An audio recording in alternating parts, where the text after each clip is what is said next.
Imagínense que conocen a un campesino que trabaja de la cosecha, vive de la cosecha. Y si no cosecha en esa ocasión, en esa temporada, pues no come. Imagínense que viene una pandemia y ahora cuesta ir a vender sus productos. Además, hay distintas políticas que limitan la producción y limitan la distribución de sus productos. Además, hay una guerra y sube el precio de todos los fertilizantes.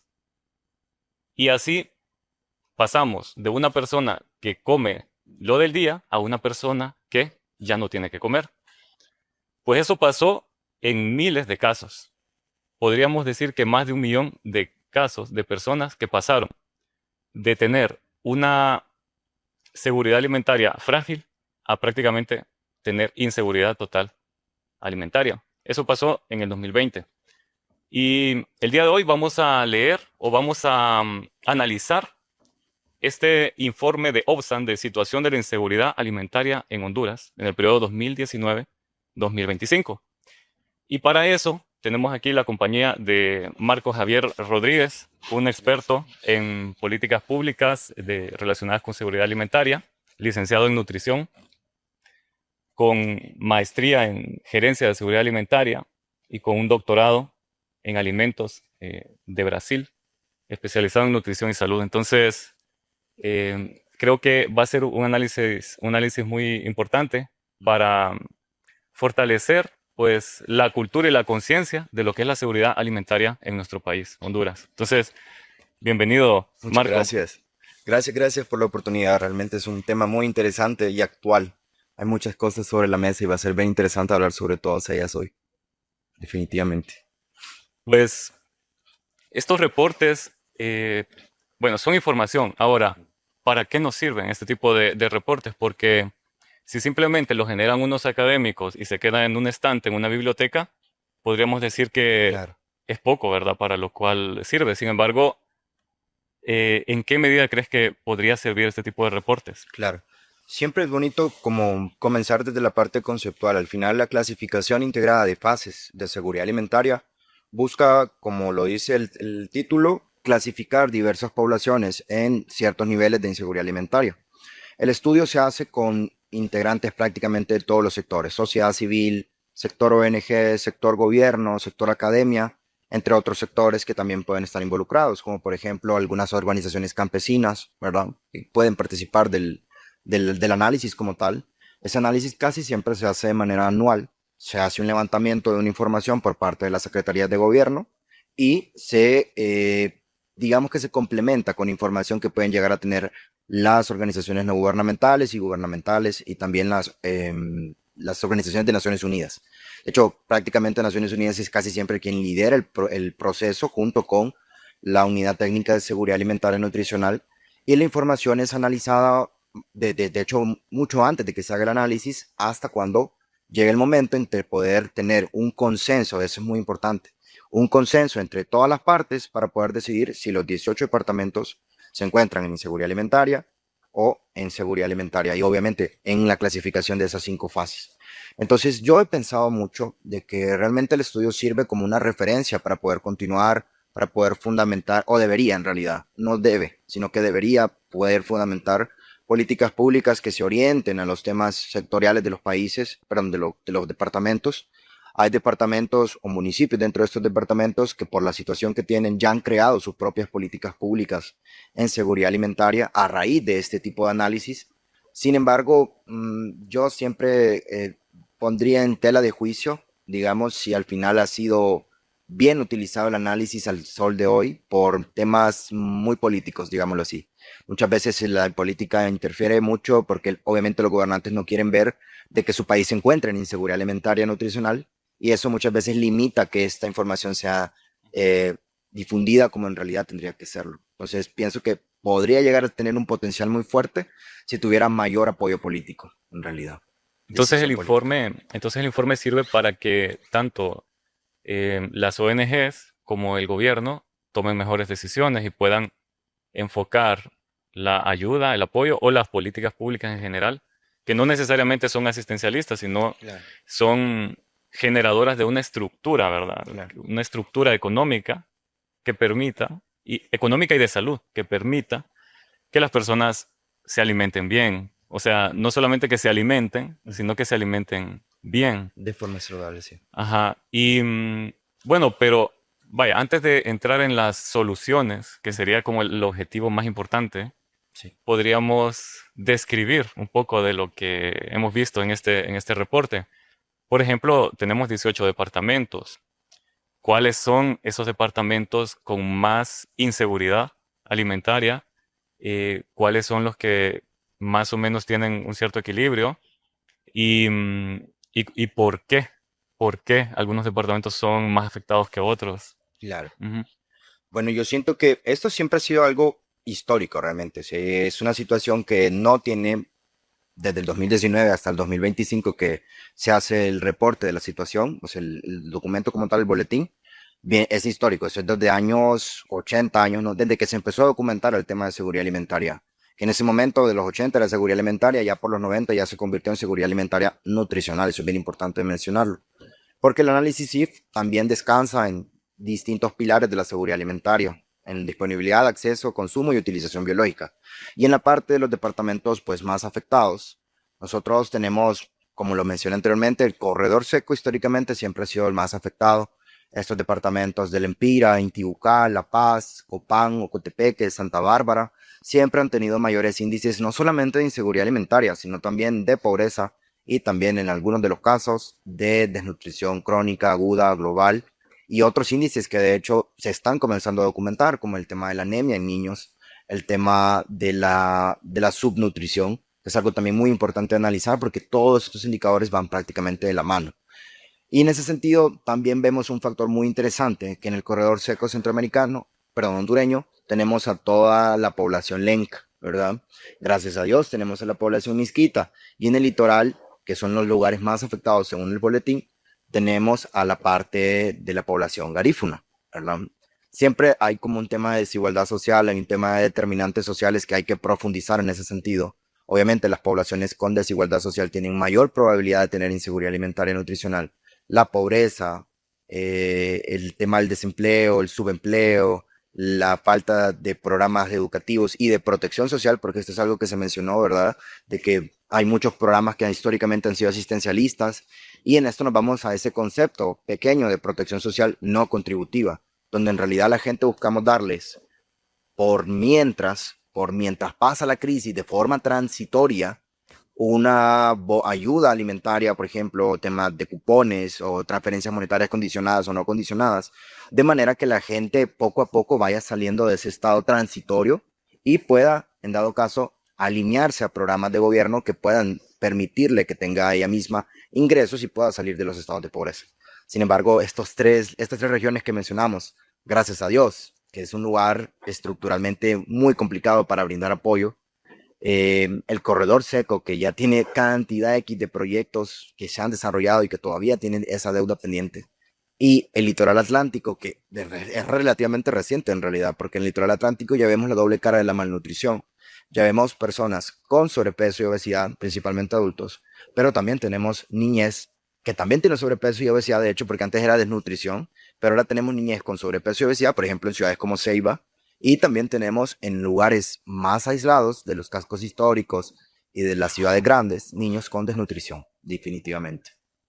Sí, entonces podemos ver que hay una estructura que está fallando, ¿verdad? Claro. Hablaste de la pobreza, del desempleo y de falta de educación, tanto en general como también educación alimentaria, nutricional, ¿verdad? Pero también el clima Claro. ha sido un detonante, ¿verdad? Bueno, por ejemplo, en Gracias a Dios, básicamente es como una isla terrestre, es decir, allí casi que solo en helicóptero podemos ir. Ujú. Entonces eso dificulta pues la ejecución de muchas políticas. Si querés ir ahí, ayudar o llevar algo, Ujú. la mitad o más de la mitad, 80% se te va en transporte. Claro. Em, por ejemplo, también el corredor seco, bueno, eh, esa inseguridad o esa incertidumbre en cuanto a los cultivos es lo que estábamos hablando en el ejemplo inicial, que Claro. puede generar que la gente no pueda tener Un una medio de vida. actividad económica sostenible en el tiempo, ¿verdad? Porque no hay como un seguro que cubra ante sequías, por ejemplo. Y en el norte, pues los huracanes, las inundaciones. El asunto es, el clima puede ser un detonante, sin embargo, el hambre es la misma. O sea, los problemas, al final, los problemas estructurales son los que hacen que la gente sea vulnerable tanto a una cosa, tanto a la sequía como a las inundaciones. Entonces, eso es interesante. Pues, al final, quizás la solución pueda ser la misma o puede ser encaminada a fortalecer lo mismo. En este caso, empleo, educación y, bueno, formación, ¿verdad? Em, ahora, ¿qué otros puntos podemos sacar de este reporte? Por ejemplo, esto de las fases. Ujú. Estábamos hablando de que realmente el hambre en sí aumentó en el periodo 2020-2021 y ahora ha llegado a estabilizarse, ¿verdad? Creo que cerca de un 19% decía por ahí el nivel 2 o 3 del nivel 3 en adelante, cerca de un 19%. Entonces, ¿qué significa esto, esta estabilización? Realmente hay muchas cosas que están involucradas en ese sentido, ¿verdad? Pero yo creo que como parte del área de la salud, yo siempre lo veo mucho, porque seguridad alimentaria y salud pública son cosas que deberían abrazarse como hermanas para poder trabajar en conjunto prácticamente. O sea, la Secretaría de Salud no puede simplemente verse aislada del trabajo que hace la Secretaría de Agricultura y Ganadería, que tiene la Unidad Técnica de Seguridad Alimentaria y Nutricional, ¿verdad? Que en mi opinión no debería estar ahí, pero ahí está, porque no puede venir una Secretaría de Estado a decirle qué hacer a otra, pero esa es otra historia. Porque la realidad es que al final, con relación al tema de las fases como tal, y cómo ha ido cambiando esto, tiene mucho que ver con las determinantes sociales de la salud que en su momento se vieron vulneradas por un tema de pandemia, ¿verdad? Que se exacerbó una situación de desigualdad que ya existía, porque no es que en pandemia todo el mundo estaba ya se estaba en pobreza, así que por la pandemia se hicieron pobres, no, ya éramos pobres muchas de las personas en ese momento y posteriormente de la pandemia quedamos peor. Y en los temas de inseguridad alimentaria no iba a ser diferente. Obviamente el tema de los ciclos productivos no se vieron alterados, pero no había gente cultivando en el campo, o era muy poca relativamente, porque tal vez en el campo no había tanto riesgo por el tema de la infección, ¿verdad? Pero en realidad la gente tenía miedo y el miedo fue lo que coartó muchas veces el tema productivo en el país. Empezamos a depender mucho de los gobiernos, los gobiernos extranjeros para poder subsistir. Y la realidad es que al final de toda la situación, el aprendizaje es que el país es sumamente vulnerable a cualquier tipo de factor externo estructural que venga a vulnerar los cuatro pilares de la seguridad alimentaria. Porque en primera instancia en disponibilidad se vulneró justamente en ese momento el tema de la producción de los alimentos. No había gente produciendo, no había dinero porque muchas personas no tenían empleo, no podían asistir a esos empleos y se les pagaba, por ni modo, se les estuvo pagando a algunos de ellos, pero muchos de ellos perdieron sus empleos y es una realidad. No podíamos consumir alimentos saludables porque realmente la única opción que teníamos eran prácticamente los famosos desiertos alimentarios. A la luz de los supermercados, no había pulperías, tiendas de consumo, no había mercados abiertos de alimentos, por ejemplo, un poco más saludables que vinieran del campo. Solo alimentos de los supermercados, entonces la gente tenía que comprar justamente eso. Y por último, en utilización biológica estábamos peor porque la utilización biológica tiene el factor del estado de salud. Ya habían personas que ya tenían la infección y que no tenían la infección, pero que se encontraban vulnerables, entonces todo eso vino vulnerando la situación. No nos hemos recuperado de la pandemia al sol de hoy en los temas de seguridad alimentaria. Y eso yo creo que cualquier experto en el tema de salud lo sabe. Al sol de hoy no nos hemos recuperado, porque hay muchas cosas que se alteraron, los precios de los alimentos han subido drásticamente. No tiene solamente que ver con los combustibles o con las guerras de los países europeos, asiáticos, ¿verdad? No solamente tiene que ver con eso, sino en realidad con un aspecto más macro de la situación. Una situación donde al final no hay políticas que realmente sustenten la probabilidad de salir de estos efectos. Y en realidad, el efecto que se vio de que tuviéramos pandemia y estábamos muy mal en pandemia, a que ahora estemos bien en el análisis y que la inseguridad alimentaria haya mejorado, es algo lógico. O sea, al final no es nada más que limitarse a decir estamos antes, un poco como antes de la pandemia, pero no estamos mejor. Entonces, eso es bien importante mencionarlo porque el análisis realmente es una herramienta para poder saber, pero en realidad nos hace ver también un panorama de que muchas personas se conforman porque no conocen nada mejor. no conocen situaciones de otros países que han mejorado su situación de seguridad alimentaria a través de los análisis de la clasificación integrada de fases de seguridad alimentaria, que sirven para orientar la información y la evidencia hacia los tomadores de decisión. Pero lamentablemente estos estudios pues tienen esa limitante, como mencionaba yo anteriormente, que por un factor político y porque hay muy poca gente que lo entiende a nivel gubernamental, es de decirlo, ¿verdad? De hecho, pues la Secretaría de la UTSAN, tal vez una o dos personas de la CESAL, una persona tal vez de la CEDUC, y por mencionar personas que yo recuerde, ¿verdad? Posiblemente sean más, pero la realidad es que muy pocas personas entienden o dimensionan la seguridad alimentaria como es. Es un demasiado macro para ser entendida por una sola disciplina. Y algo que me viene a la mente es que, bueno, nosotros somos profesionales del área de la salud, ¿verdad? Entonces, de repente, estos problemas que son más macro, son sociales, políticos, si los traemos a un ejemplo más humano, más personal, de repente lo entendemos. Estaba pensando de que esto, Honduras, con la inseguridad alimentaria, es como un paciente, digamos, con un problema cardiovascular, con Ujú. arteriosclerosis, problemas circulatorios, y que va al médico, vaya, y resulta que tiene un shock y le ponen unos, ¿cómo se llaman los? eh, estos, Para los electrocardiogramas, creo que son, ¿no? sí, o más que todo para revivirlo, pues cuando ya Ajá, está, las paletas. las paletas, exacto. Entonces, ¿qué pasa? Sí, no murió, ¿verdad? Lo revivimos, digamos, pero ¿qué? Siguen cuidados intensivos. Claro. Y Sí. digamos que ya no tiene esa estadística de que está muy cercano a la muerte, pero todavía sigue teniendo el problema de base que es eh, arterias recortadas, disminuidas, Ujú. grasa, mala circulación, eso lo sigue teniendo, Claro. ¿verdad? Entonces el problema estructural sigue estando ahí, a pesar de que la estadística haya mejorado un poco y sus probabilidades de sobrevivir hayan mejorado un poco. Entonces, creo que algo así está Honduras, digamos que estaba en una emergencia, ¿verdad? De nivel 3 en Un- adelante ya es una algo, crisis. es una crisis, es donde hay que tomar cartas en el asunto, ¿verdad?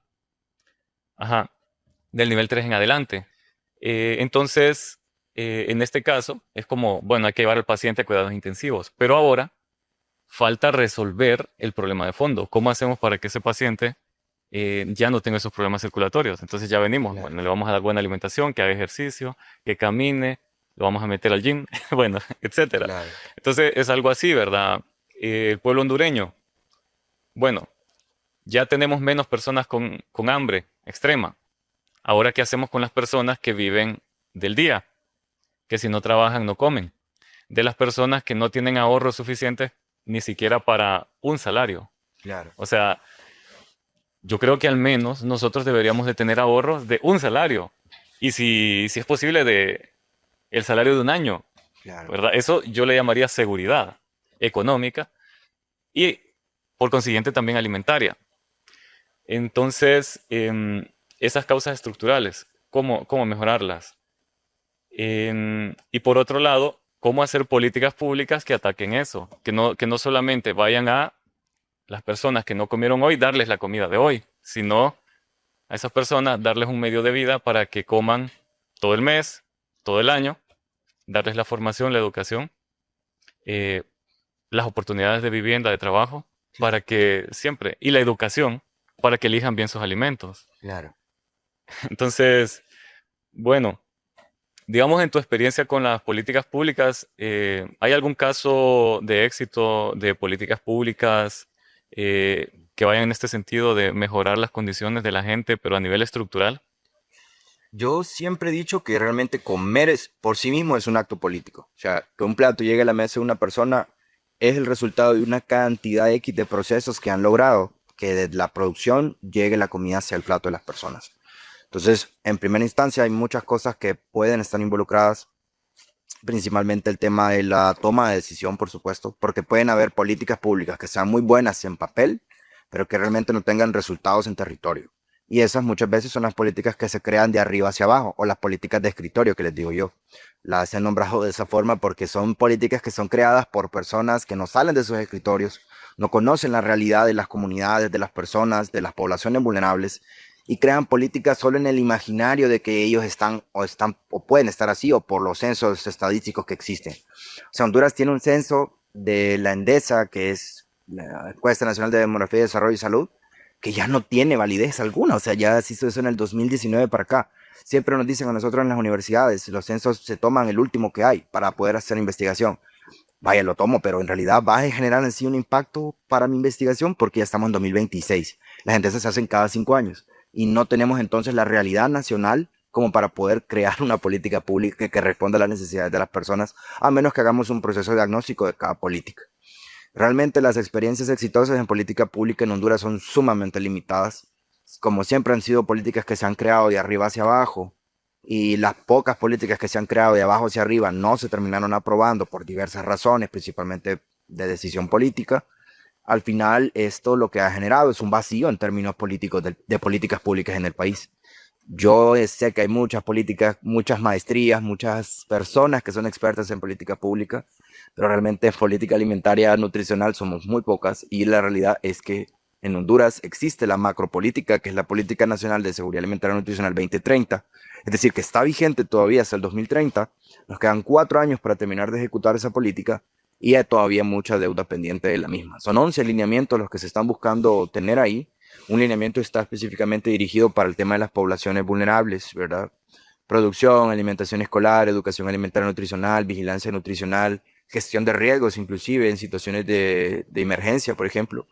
Y la mera realidad es que no tenemos instituciones comprometidas para la ejecución de esta política. Nadie se hace responsable cuando le toca decir, por ejemplo, vaya, Secretaría de Salud tiene que hacer esto, Secretaría de Agricultura tiene que hacer esto, desarrollo económico, infraestructura, desarrollo social. Nadie se hace responsable finalmente de asumir las políticas como tal. Y también realmente nos limita un poco el tema de los cambios de gobierno, porque sabemos que existen políticas de Estado y políticas de gobierno. Las políticas de Estado son estas que trascienden los años de un gobierno como tal. Y en este caso, pues la política de seguridad alimentaria se creó en el 2015 más o menos, pero en 2018, 19 por ahí, antesito, como en el 2017, 18 más o menos. Y pues se espera, trascendió gobiernos porque es hasta el 2030. Pero realmente cada que cambia un gobierno, cada que cambia el enfoque de la política o misma cosa que se deja de hacer, de implementar. La política de nutrición del país se creó en el 2004, imagínense, es la última política que existe en nutrición. O sea, realmente una de las prioridades macro del país es el tema del tema nutricional, porque al país luego le piden cuentas en realidad sobre sus avances en nutrición y el país realmente tiene muy pocos avances en tema de nutrición. Al final solo hay 16 profesionales de nutrición contratados en el Sistema Nacional de Salud Pública. Desde ahí vayamos viendo, sin nutricionistas no hay seguridad alimentaria en un país. Y eso es algo que el gobierno actual y los que vengan tienen que entender. Sin nutricionistas, y lo repito, sin nutricionistas no hay seguridad alimentaria nutricional en un país. Por ende, no van a avanzar ni van a disminuir ni los indicadores de las enfermedades crónicas no transmisibles, ni los de inseguridad alimentaria, y también inclusive están de cierta forma orientados a los de pobreza, educación y todo lo demás. Entonces, lamentablemente no hay políticas que sean un referente en el país en temas de su ejecución. Tal vez en su diseño, políticas de años recientes, alimentación escolar que se formuló, discapacidad, las políticas relacionadas a la salud sexual y reproductiva, las políticas del Sistema Nacional de Cuidados, que era una política que englobaba todas las demás políticas, porque el tema de cuidados es algo fundamental para el desarrollo de un país, pero pues lamentablemente nos hemos limitado por visiones políticas un poco retrasadas o arcaicas o tal vez ya muy desfasadas, la palabra es correcta. Interesante. Bueno, lo has mencionado, lo de que las políticas normalmente se ejecutan de arriba hacia abajo y se planifican y se piensan de arriba hacia abajo, ¿verdad? Entonces es como que el teléfono descompuesto cada vez que va bajando se va Exactamente. perdiendo la visión y al final terminan haciendo nada, ¿verdad? Eh, de repente una política de abajo hacia arriba es como realmente ir a las comunidades, conocer a la gente y preguntarles, ¿verdad?, qué es lo que Sí. necesitan y resolver de una manera quizás un poquito más como autónoma, más sería más libre en el sentido de a veces cuando son políticas desde arriba se ponen muchos controles ¿verdad? Y al final la gente se limita a hacer solo lo que está escrito Sí. y no ayudar. Ya se le olvidó que tenía que Y se ayudar. les impone inclusive a las Ajá, comunidades. sí. La palabra clave ahí es el tema de la participación. No va a haber, o sea, no garantizamos que hay una participación de una política de arriba hacia abajo, mientras que si se hace una política de abajo hacia arriba, donde se participó desde el diagnóstico para hacer la política pública con la gente, se le preguntó a la gente, digamos, una política de seguridad alimentaria, a personal de salud, a productores locales, a educadores, a empresas, lo que sea, ¿verdad? En el territorio, ellos ya tienen un compromiso, una apropiación del proceso político que se está desarrollando con ellos. Entonces hay mayor probabilidad de que la política logre sus objetivos principales. Toda política busca resolver un problema, ¿verdad? Y ese problema prácticamente se convierte en el objetivo principal a lograr, en positivo, por supuesto. El problema está en negativo y se busca hacerlo positivo en el objetivo general.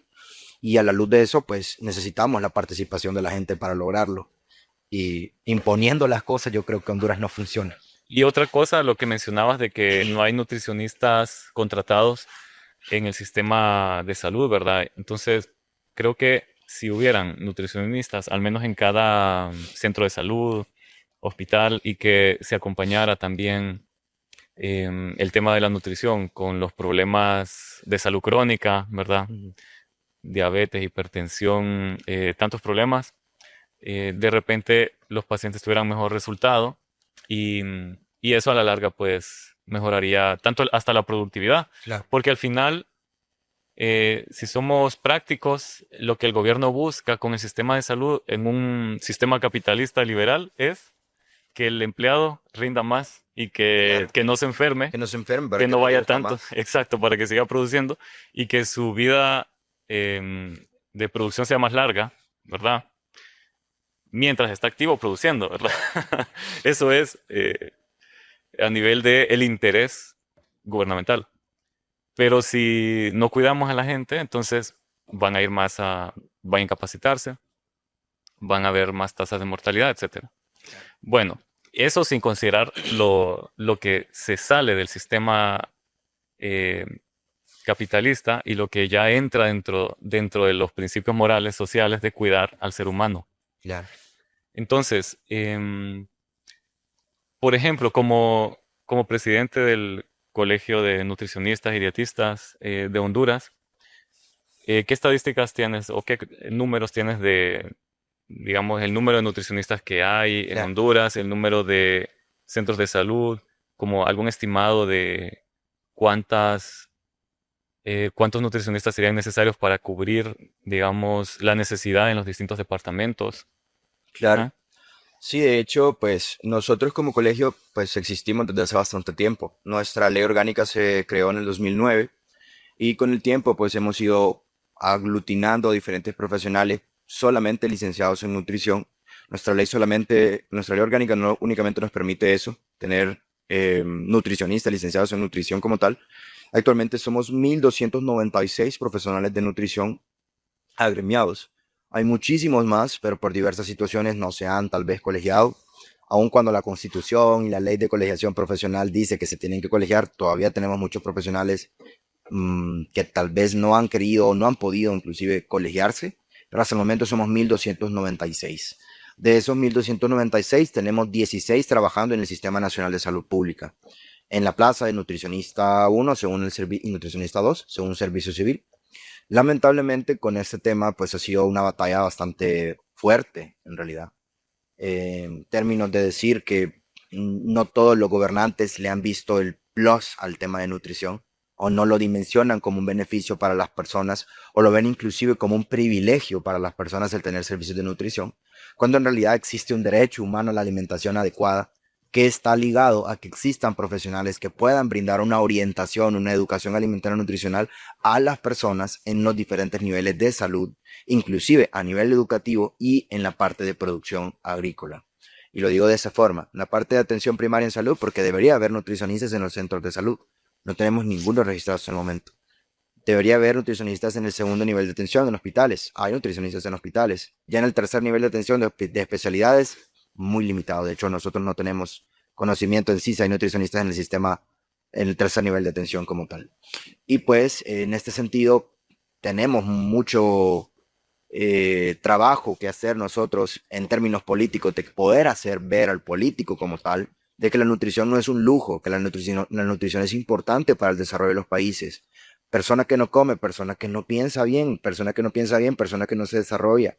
Se ve desde la parte cognitiva desde el niño cuando es pequeño, ¿verdad? Un niño que se ha alimentado bien durante sus primeros 5 años de vida va a poder tener mayores probabilidades de ser una persona productiva en edades adultas. Y al final, esas son cosas que no están viendo. Piensan que comer bien es un lujo, como lo mencioné anteriormente. Y pues es el resultado de un tema de que la carrera de nutrición hace poco, de hecho, cumplió ya cierta cantidad considerable de años, ¿verdad? Porque la primera promoción, de hecho, cumple un año, perdón, 10 años apenas en noviembre de este año 2026. Entonces, falta mucho todavía. La carrera de nutrición no tiene ni 15 años, pero ni 20 años de existir en el país. Y fuimos la última carrera de nutrición en existir en Centroamérica. El Salvador ya tenía carrera de nutrición, ya Guatemala tenía, Costa Rica, Nicaragua, por mucho tiempo. Entonces ellos ya habían trazado una línea de trabajo. Y en Honduras todavía tenemos pocos profesionales de nutrición para poder cubrir, porque en el país se cubren hospitales de acuerdo, hay nutricionistas de acuerdo al número de camas. Tienes un número de camas en específico, de ahí puedes decidir cuántos nutricionistas pueden estar cubriendo. Pero esto, pues en el país es bien debatible también. Debatible no en el sentido técnico de la palabra, sino en términos políticos, porque ahí se contrata a quien quiere, a quien puede y con quien tiene el contacto, ¿verdad? Eso no debería ser así, deberían existir plazas para nutricionistas y que puedan trabajar en el Sistema Nacional de Salud Pública. Actualmente nosotros tenemos en el Congreso Nacional una ley de inserción de nutricionistas en el Sistema Nacional de Salud Pública y el estatuto que nosotros realmente hasta este momento, bueno, hace del 2022 para acá, estamos trabajando con el estatuto.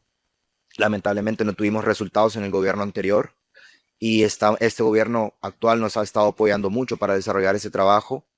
Eh, y pues esperamos poder tener resultados este año en función de poder lograr que esa ley se apruebe con ese estatuto y poder en este caso tener disponibilidad de plazas de acuerdo a las líneas presupuestarias de la Secretaría de Salud. Pero la realidad es que 16 profesionales para la cantidad de habitantes que tiene el país es más que obvio que no es suficiente. Suena como ridículo, Exacto. ¿verdad? Bueno, otra cosa es que se habla de desnutrición, ¿verdad? Pero desnutrición no solamente es no comer, sino también comer mal. Sí. Y bueno, ¿hay estadísticas de esto en el país? O simplemente qué consejo se puede dar para Claro. mejorar esta nutrición a las personas que al menos ya comen? Claro. De hecho, bueno, el concepto de mala nutrición o malnutrición, hay de diferentes definiciones. Hay algunas que lo definen como mala nutrición o malnutrición junto, ¿verdad? Divide la malnutrición en tres principales familias. El tema de las enfermedades por déficit, la malnutrición por déficit, perdón, que incluye la desnutrición aguda, crónica, global, retraso de crecimiento, emaciación, bajo peso. En el caso de las enfermedades por exceso, tenemos el sobrepeso y la obesidad, pero se nos une un nuevo grupo en las últimas definiciones de Lancet de 2019, donde tenemos a las enfermedades crónicas no transmisibles, la diabetes mellitus, la hipertensión, el cáncer y diferentes enfermedades cardiovasculares. Y se nos une una nueva familia que antes se le llamaba hambre oculta, pero que en realidad ahora se considera un tipo de malnutrición más específica para mejorar un poco el enfoque del estudio de la misma, que es la deficiencia de micronutrientes. Dígase deficiencia de hierro, deficiencia de calcio, deficiencia de zinc, deficiencia de vitamina A, deficiencia de ácido fólico, entre otras. Estas enfermedades pueden estar inclusive eh, interceptarse unas con las otras. Hay personas con obesidad que perfectamente pueden tener anemia y hay personas que pueden llegar a tener, por ejemplo, un estado de desnutrición con niveles elevados de colesterol, por ejemplo, y triglicéridos en sangre por el tipo de alimentación que tienen. Entonces, en el país realmente las estadísticas más recientes, como lo mencioné al principio, son las de la Encuesta Nacional de Demografía y Desarrollo. Esa encuesta nos da las estadísticas del tema de desnutrición aguda, crónica global, las madres, perdón, en edad fértil con anemia, niños en edad fértil, perdón, niños con anemia menores de 5 años, personas con enfermedades crónicas no transmisibles. Es bien limitada la información. O sea, la encuesta normalmente no considera, no consulta, no pregunta si hay personas con diabetes en el hogar, con hipertensión, con cáncer, con dislipidemias o enfermedades cardiovasculares. Y eso es una limitante muy fuerte. El último estudio que fue bastante interesante que se hizo fue un estudio que se hizo en colaboración con el PMA, con el Programa Mundial de Alimentos, la Secretaría de Salud, Visión Mundial y la Secretaría de Estado de ese momento, ¿verdad? Que se hizo en 4 regiones del país, que tomó en consideración toda la región de Gracias a Dios, que salieron índices alarmantes del tema de desnutrición. Gracias a Dios está pasando y yo puedo asegurar que sigue pasando una situación muy complicada en temas de inseguridad alimentaria, de malnutrición. Y es de bastante cuidado ponerle a ese departamento, bastante enfoque. Y para las personas, como mencionábamos, que tal vez se encuentran saludables, pues dentro de lo que cabe, ¿verdad? Porque no sabemos realmente el tipo de alimentación que estamos teniendo. Obviamente, es muy difícil que un país tenga una alimentación completamente saludable, pero lo que se aconsejan a las personas como nutricionistas es que puedan seguir las guías alimentarias basadas en alimentos, las famosas GABAs, que recientemente el año pasado se estuvieron actualizando. Entonces esperaríamos que esa nueva actualización responda a las necesidades del país, responda al tema cultural, antropológico del país, porque yo he visto algunos recetarios de algunas organizaciones, inclusive de algunas universidades, que no voy a decir los nombres, que dicen budín de chocolate, pudín de no sé qué cosa, en los recetarios que llegan al territorio. Y le llega ese recetario a una persona lenca que le pide que haga una ensalada de salmón, una ensalada de atún. No es lógico, no tiene aceptabilidad cultural y no se toma en cuenta la socioeconomía de las personas. Entonces realmente para nosotros realmente poder tener una alimentación adecuada no solamente es recibir educación alimentaria y nutricional, también parte del hecho de que las personas tienen que tener una situación estructural de base que les permita comprar alimentos en los pilares de acceso físico, económico y social, que les permita tenerlos producidos en la región, ¿verdad? En el pilar de disponibilidad, tener aceptabilidad cultural, porque muchos programas llegan a decir, venga, mire, este suplemento nutricional, este producto le va a ayudar. Los niños, las chispitas, la encaparina, todo esto, que muchas veces no logra tener aceptabilidad cultural y también tiene que ser realmente diagnosticado por un nutricionista, porque la incaparina por sí sola es un beneficio para las personas. La incaparina es un suplemento nutricional que siempre se da para situaciones de emergencia o para recuperar niños con desnutrición. Pero el problema es que no hacemos un análisis de la situación y si tenemos un niño que tiene un peso saludable y le damos incaparina, podemos lograr que este niño llegue a sobrepeso sin esa intención, porque al final lo que buscábamos es alimentar a toda una población, pero al final había un niño que vivía saludable, consumió incaparina y al final se terminó enfermando de un tema de entrando en una situación de estado nutricional de sobrepeso y obesidad. Y pues al final en el tema de utilización biológica, poder considerar que muchas personas no tienen las estructuras, por ejemplo, de saneamiento básico. En Honduras no gozamos de una seguridad hídrica. En Tegucigalpa, por ejemplo, es una región, una ciudad que padece en gran medida de agua. Hay inseguridad hídrica, que ya es otra arista de la inseguridad alimentaria, ¿verdad? Y esa inseguridad hídrica no nos permite también tener una seguridad alimentaria como tal. Entonces hay diferentes factores que se unen en un árbol de problemas para lograr el tema de la inseguridad alimentaria como tal. Pero la solución de esto no es solamente de una persona, yo siento que es de todos y de todos los sectores involucrados. Y esto es muy interesante, el tener en la academia espacios como estos donde logramos poder socializar estos informes para que las personas entiendan la importancia de los mismos y que las carreras que están más familiarizadas con la temática también puedan promover ese tipo de espacios. La carrera de nutrición ya tiene tiempo de existir y perfectamente puede seguir liderando estos espacios. El mismo Observatorio de Seguridad Alimentaria y Nutricional, esta maestría que ahora va a estar si mal no recuerdo, ahorita solo está en Comayagua, pero ya está en Copán, en Olancho, en El Paraíso, en Dalí, de seguridad alimentaria y nutricional, que pueda realmente generar un cambio en el chip de las personas y que realmente posicione la seguridad alimentaria y nutricional como una prioridad del país. Sí, realmente la nutrición es tan importante como, bueno, el ejercicio físico diario, ¿verdad? Y también como la formación de la mente mediante la educación. Al final creo que todo se trata de centrarse en el ser humano, Claro. somos seres humanos y ¿qué necesitamos? ¿Verdad? Necesitamos alimentarnos, necesitamos respirar bien, entonces hay que combatir la contaminación, ¿verdad? Hay que tener un medio ambiente sano, reducir las emisiones. Em, Necesitamos un sistema de salud sólido que resuelva nuestras necesidades. Y así, cuando tengamos esa seguridad, podemos escalar, ¿verdad? Así como la pirámide de necesidades de Maslow. Claro. Primero comenzamos con la seguridad. Cuando ya tenemos la seguridad de nuestro techo, de nuestra alimentación, de nuestras necesidades básicas, ya podemos pensar en cosas más elevadas del ser humano, ¿verdad? En nuestras emociones, en nuestra mente, en nuestra realización personal y somos cada vez individuos, seres humanos plenos, íntegros. Al final, si los políticos, si las ONGs tienen como estos principios humanistas, pues de repente pueden ahí encontrar esa guía para actuar mejor, ejecutar mejor sus programas para que sean realmente de beneficio hacia la gente y no solamente para sostener una estructura conveniente que al final es conveniente para unos, pero no mejora las condiciones del pueblo. Em, por ejemplo, lo que mencionaba Marco, esto, nutricionistas no solamente deben haber en salud, sino en educación, mucho en educación, ¿verdad? En todo el sistema de educación, todas las escuelas, en los colegios, en las universidades, para que realmente concienticen a las personas que estamos aprendiendo, ¿verdad? Y hasta en las alcaldías, diría yo, ¿verdad? Deberían de haber para que se hagan programas locales.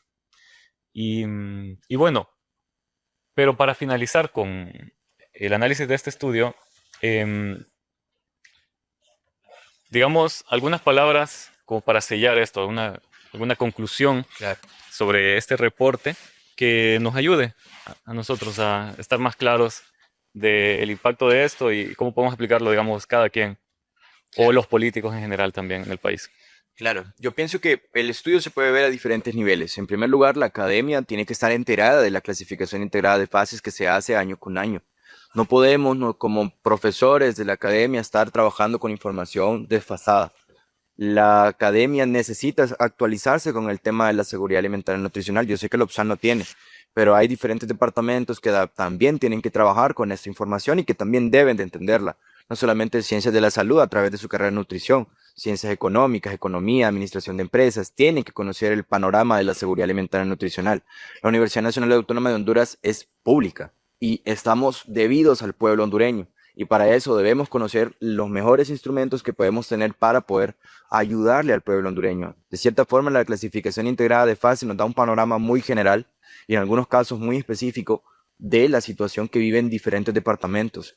Para ello, cada alcalde, cada gobernador de cada departamento debe hacerse cargo de poder, en dado caso, entender la dimensión del problema en su municipio o en su departamento y poder poner manos a la obra con los sectores correspondientes a cada cosa. No es que vamos a mandar a las enfermeras a sembrar, no es que vamos a mandar a los productores a tomar el peso de las personas, no, sino entender que cada quien se encuentra en su campo, cada quien hace bien lo que aprendió a hacer y en este caso poder entender que la clasificación simplemente nos da un parámetro, pero el plan de acción se hace en el municipio. El alcalde debe entender junto con su corporación municipal la dimensión del problema y poder poner manos a la obra. Y para nosotros como personas, tal vez que no somos, muchos de nosotros no son, muchas personas no son expertos en el tema, entender que realmente esto nos afecta a todos. Y estar incluido, estar pero, ignorante de la inseguridad alimentaria y de la política pública como tal, que está relacionada con inseguridad alimentaria, tarde o temprano después la gente se pregunta, bueno, ¿y por qué suben tanto los alimentos, el precio de los alimentos? Es un tema de seguridad alimentaria. Bueno, ¿y por qué no hay medicinas en los hospitales? Es un tema de seguridad alimentaria. Aunque se parezca mucho a salud pública, está en seguridad alimentaria, está en el pilar de utilización biológica, en la parte del factor del estado de salud de las personas. Entonces, todo está unido prácticamente dentro de este tejido conceptual, marco normativo de la seguridad alimentaria como tal. Y realmente el mayor consejo es que los sectores políticos, no, en realidad no políticos, los sectores gubernamentales puedan hacerse más responsables. Yo he participado en muchos de estos análisis y pocos y contados los profesionales que nos encontramos muchas veces ahí. Casi siempre hay más sector ONG, sector sociedad civil, y es bien poco el personal de gobierno que maneja la temática, a excepción de, obviamente, la Unidad Técnica de Seguridad Alimentaria y Nutricional, que son los responsables, para empezar, del análisis y los responsables de llevar la temática de seguridad alimentaria en el país. Pero para realmente solventar los problemas, tenemos necesidad de que exista salud, de que exista educación, infraestructura, desarrollo económico, desarrollo social, protección social, etcétera, para que realmente resolvamos el problema.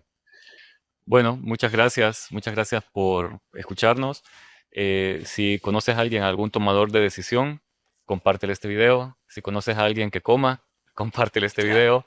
Y espero que sea útil, ¿verdad? Espero que nosotros con esto estemos contribuyendo un poquito para mejorar esas condiciones de alimentación del país y al final pues contribuir a que tengamos seres humanos plenos y así ese montón de seres humanos plenos en Honduras podamos construir una mejor sociedad, más justa para todos, más abundante para todos. Así que hasta la próxima. Vamos a seguir produciendo este tipo de video podcast para que cada vez vayamos creciendo juntos en cultura, en conocimiento y sigamos haciendo un mejor país. Hasta la próxima.